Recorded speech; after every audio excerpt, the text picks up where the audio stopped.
नमस्कार साथियों, आज हम एक ऐसे टॉपिक पर बात करने वाले हैं जो पिछले 10 सालों में दुनिया का सबसे बड़ा फाइनेंशियल रिवॉल्यूशन बन चुका है। लोग कहते हैं कि अगर आपने 2010 में बिटकॉइन में सिर्फ अगर 100 रुपये डाले होते तो आज आप करोड़पति होते।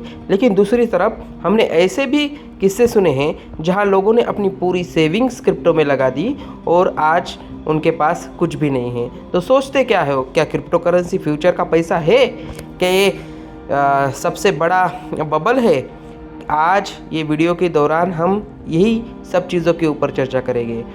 अगर आप इस वीडियो के अंत तक देखते हो तो आपको मैं गारंटी देता हूँ कि आप क्रिप्टो के बारे में 99% लोगों से ज़्यादा जानते होंगे। हम बात करेंगे मनी की हिस्ट्री के बारे में, लेकर ब्लॉकचेन की टेक्नोलॉजी के बारे में, और इंडिया के जो लॉज है, जो फ्यूचर प्रेडिक्शंस है क्रिप्टो को लेकर, उसके बारे में। साथियों, क्रिप्टो को समझने से पहले हमें ये समझना होगा कि पैसा यानी मनी आखिर है क्या। हज़ारों साल पहले बार्टर सिस्टम चलता था।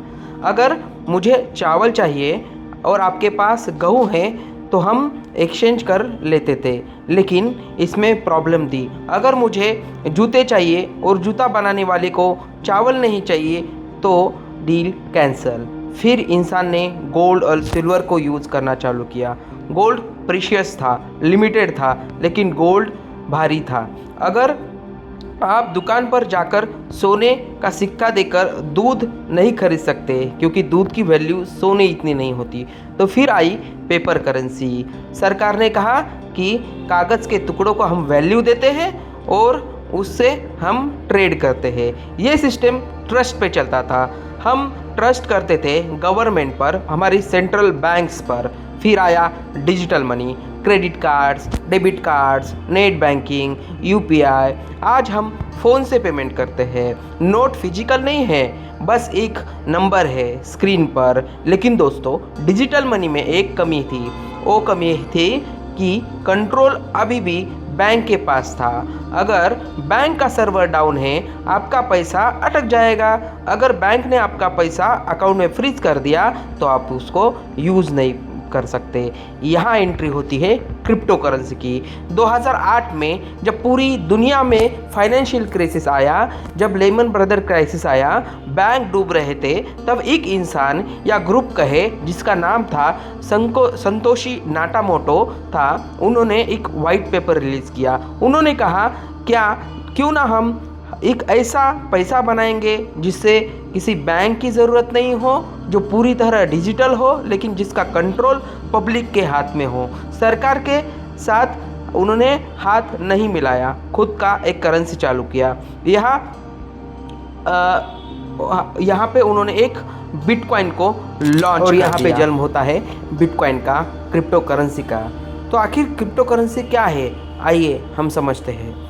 अगर सीधे और सादे शब्दों में कहे तो क्रिप्टो करेंसी यानी एक छुपा हुआ पैसा, एक करेंसी जो डिजिटल है। इसे आप जेब में नहीं रख सकते, इसे आप फिजिकल लॉकर में बंद नहीं कर सकते। ये कंप्यूटर कोड्स के फॉर्म में एग्जिस्ट करता है। नॉर्मल पैसा जो करेंसी होता है वो अनलिमिटेड प्रिंट किया जा सकता है, लेकिन जो क्रिप्टो करेंसी है, जो बिटकॉइन है, वो लिमिटेड है। सिर्फ 21 मिलियन बिटकॉइन ही टोटल माइन किए जा सकते हैं। जब ज़रूरत होती है वो नए नोट जैसे हम छाप लेते हैं, वैसे क्रिप्टो का या बिटकॉइन का नहीं होता। बिटकॉइन लिमिटेड है, इसलिए जैसे जैसे डिमांड बढ़ती है इसका प्राइस बढ़ता रहता है, बिल्कुल गोल्ड की तरह। जैसे एक गोल्ड एक फिजिकल एसेट है, उसी तरह बिटकॉइन एक डिजिटल रूप में डिजिटल गोल्ड की तरह ही काम करता है। अब आप ये सोचोगे कि अगर कोई बैंक नहीं है तो हिसाब कौन रखता होगा? अगर मैं आपको एक बिटकॉइन भेजा तो ये वेरीफाई कौन करता होगा? यहाँ आती है टेक्नोलॉजी, जो क्रिप्टो करेंसी की ब्लॉकचेन है। इसमें आपको एक सिंपल किटी पार्टी या फ्रेंड्स ग्रुप्स का एग्जाम्पल से समझाता हो। मान लीजिए 10 दोस्तों का एक ग्रुप है, वो बैंक यूज़ करते हैं, वो बैंक यूज़ नहीं करते, वो एक नोटबुक मान लो, नोटबुक में उनका एंट्री मेंटेन करते हैं। जब भी कोई किसी को पैसे देता है वो उस नोटबुक में लिख देते हैं। अब प्रॉब्लम ये है, जिसके पास नोटबुक है उसने अगर उसमें कुछ गड़बड़ कर दी, अगर पेजेस फाड़ दिया तो अमाउंट चेंज कर सकता है, कुछ भी कर सकता है और आगे वाले को पता भी नहीं चल सकता।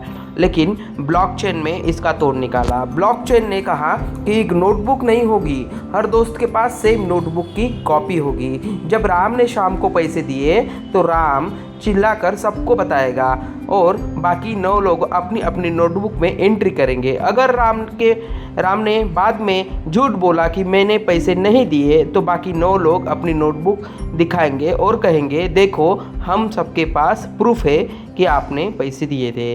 बस यही है ब्लॉकचेन, एक दूसरे की डिस्ट्रीब्यूटेड लेजर है।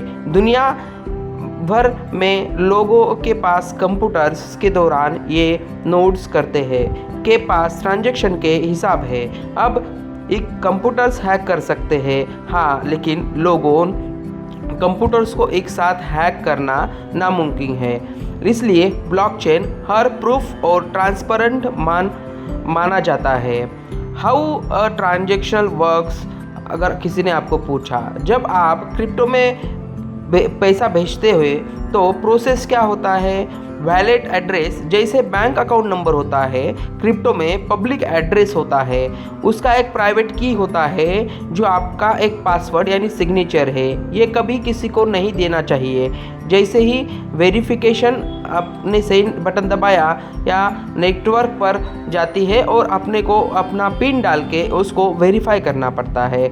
ब्लॉक क्रिएशन, जब ट्रांजैक्शन वेरीफाई हो जाता है तब एक ब्लॉक में बंद हो जाता है और पीछे ब्लॉक से जुड़ जाता है, इसलिए इसे ब्लॉकचेन कहते हैं। इस बार डेटा ब्लॉकचेन पर दिख दिया गया तो उसे मिटाया नहीं जा सकता, ना ही एडिट किया जा सकता है।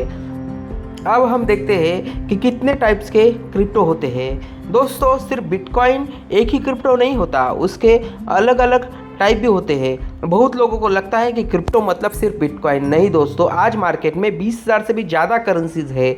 इन्हें हम कैटेगरीज में बांट सकते हैं। द किंग बिटकॉइन, ये स्टोर वैल्यू है, डिजिटल गोल्ड की तरह काम करता है। इसका मेन मकसद है इन्फ्लेशन से बचाना और वेल्थ स्टोर करना। दूसरा लेयर में आता है इथेरियम। अगर बिटकॉइन कैलकुलेटर है तो हम इथेरियम को स्मार्टफोन कह सकते हैं। इथेरियम के पास ऐप्स बना सकते हैं, स्मार्ट कॉन्ट्रैक्ट्स बना सकते हैं। ये दुनिया का डीफाइड्स यानी डिसेंट्रलाइज फाइनेंस और एनएफटीज का एक कॉइन हम उसको बोल सकते हैं। उसके बाद आते हैं अल्ट कॉइन्स, सोलाना, कार्डानो, पोडाकोट। ये इथेरियम के कॉम्पिटिटर्स हैं जो क्लेम करते हैं कि वो ज़्यादा फास्ट और सस्ते सर्विस देते हैं। उसके बाद आते हैं stable coins, USDT, USDC. Crypto बहुत वोलेटिल है, कभी ऊपर कभी नीचे, लेकिन स्टेबल कॉइन्स वो कॉइन हैं जिनकी वैल्यू डॉलर पर फिक्स होती है। ट्रेडर्स जब प्रॉफिट बुक करते हैं तो अपना पैसा स्टेबल कॉइन्स में पार्क करते हैं। उसके बाद आते हैं मेमे कॉइन्स, जैसे कि डॉज हुआ, शिबा यूनी हुआ। ये मजाक में शुरू हुए थे, लेकिन कम्युनिटी पावर की वजह से इनकी वैल्यू बढ़ती चली गई और अभी बहुत बढ़ गई है। ये हाई रिस्क होते हैं।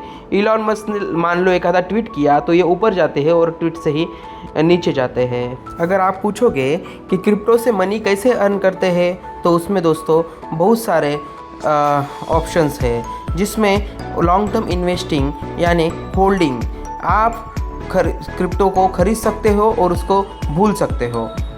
मुझे अगर पूछोगे तो मैं कहूँगा कि क्रिप्टो एक बहुत बड़ा रिस्की असेट है और बहुत वोलेटिल रहता है। तो आप जितना पैसा लूज़ करने का सोच सकते हो उतना ही पैसा उधर लगाए, क्योंकि आपका पैसा ज़ीरो भी हो सकता है। दूसरा हो सकता है ट्रेडिंग के दौरान रोज़ खरीदे और बेचे, इसलिए जिसको टेक्निकल एनालिसिस आता है उसको ही ये चीज़ करनी चाहिए। लोग पैसा गंवाते भी हैं अगर उनके पास सही नॉलेज नहीं है। उसके बाद स्टेकिंग, जैसे स्टॉक्स में डिविडेंड मिलता है वैसे ही क्रिप्टोज़ में फिक्स्ड अपना स्टेक्स मिलता है, जिसमें आपको रिवार्ड्स दिए जाते हैं, उसके थ्रू आप पैसा कमा सकते हैं। माइनिंग, ये टूल्स पावरफुल कंप्यूटर्स को चलाते हैं, पावरफुल कंप्यूटर्स चाहिए होते हैं माइनिंग करने के लिए। इसके माइनिंग के दौरान बहुत ज़्यादा इलेक्ट्रिसिटी भी खर्च होती है। तो अभी पहले के ज़माने में ये ठीक था, लेकिन अभी ये बहुत मुश्किल हो गया है।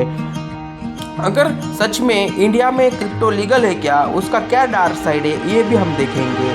देखो दोस्तों, क्रिप्टो सुनने में तो बहुत फैंसी लगता है, लेकिन यहाँ खतरा भी सबसे ज़्यादा होता है। स्टॉक मार्केट में 10% गिरावट को क्रैश कहते हैं। क्रिप्टो में 10% गिरावट नॉर्मल समझी जाती है।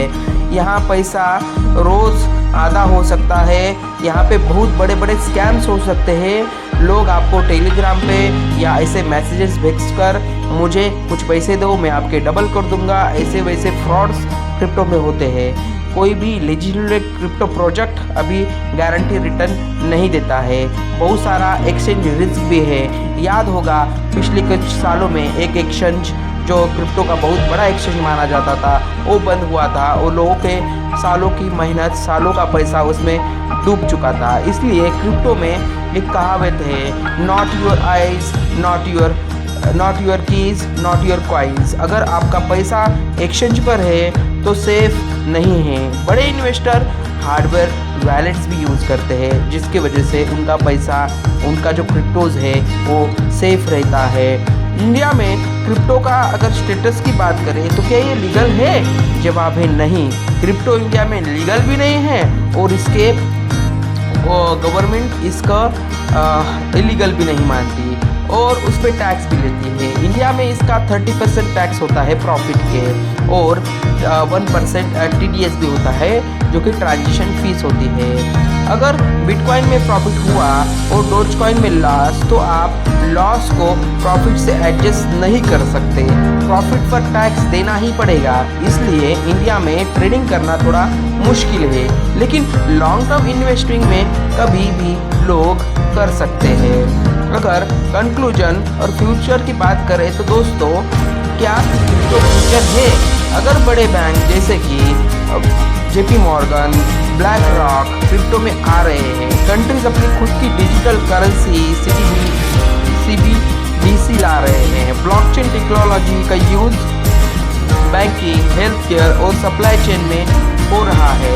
ये टेक्नोलॉजी कहीं न जाने वाली है, लेकिन क्या हर कॉइन बेचेगा? नहीं।